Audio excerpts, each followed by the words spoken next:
I know something pretty funny. I noticed John Kerry, he ran as the anti-war guy, and he lost. Probably because he was the anti-war guy. As soon as that big-eared piece of shit, and it could have been the bitch as well. She could have won. It doesn't matter.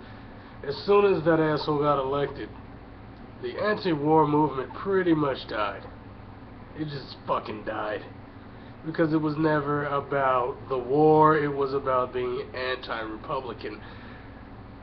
And I'm not a Republican, I'm not begging up conservatives, this isn't to give them any props, but the anti-war movement was started by the Retarticans because they were tired of their children coming back in caskets with post-traumatic stress syndrome,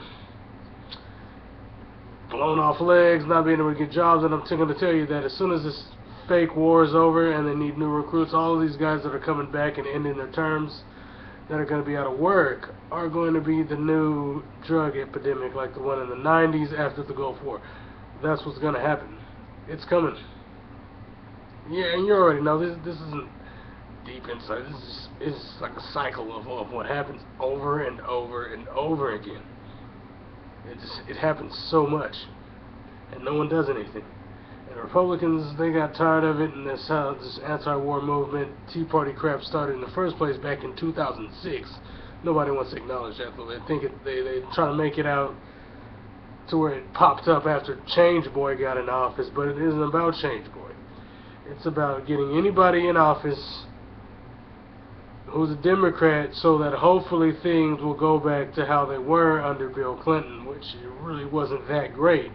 But there just happened to be a dot-com boom emerging, which created other markets and other service side jobs that allowed idiots to get work to BS. And that's what people miss. But since now that's gone, you know, they can't do that anymore. They have to get real jobs, and there aren't any real jobs because for the past 40-something years, they'd be using overseas labor to drive wages down against Americans and bringing over H-1Bs for the professional jobs, sending professional jobs overseas, using Mexican and other cheap labor from Latin America, Haiti, etc., to take away manufacturing jobs here. And then another thing is the inevitable that's going to eventually take away jobs even in China, machines. So, you know, all this stuff has been taking away people's jobs. There's nothing there, and they want that. That's all they really care about. Healthcare and all that, none of that stuff matters to these people. And as far as the wars go, they're not against the war. They'll flip-flop and go here and there, but that's not what they've ever cared about. The war is irrelevant to these guys. It's irrelevant to them. Almost all of them are pro-war.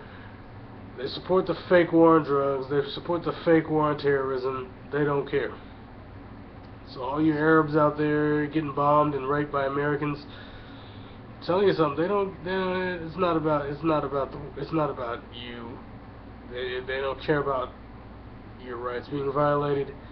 All these assholes care about is getting a shitty job. And I'm gonna tell you, stupid Americans, you voted in shitbags like Obama. You voted in shitbags like Bush. The jobs are gone, and they ain't coming back. And when they do, and the jobs you do get are gonna be a lot lower than they would have been, and the insurance premiums are gonna be a lot higher. 2014, these high-ass premiums are gonna be the standard. So you're screwed. The Pentagon and corporations rule the country. It's the way it is. I'm not even gonna. There's no reason to bullshit anymore. You can say what you want, get pissed off, ill-informed because you're not pro-Obama. No, cut the shit, man. Cut the shit. Stock market's higher than ever, and it's not benefiting anybody outside of the investor class. Cut the shit, man. Just stop it, bitch.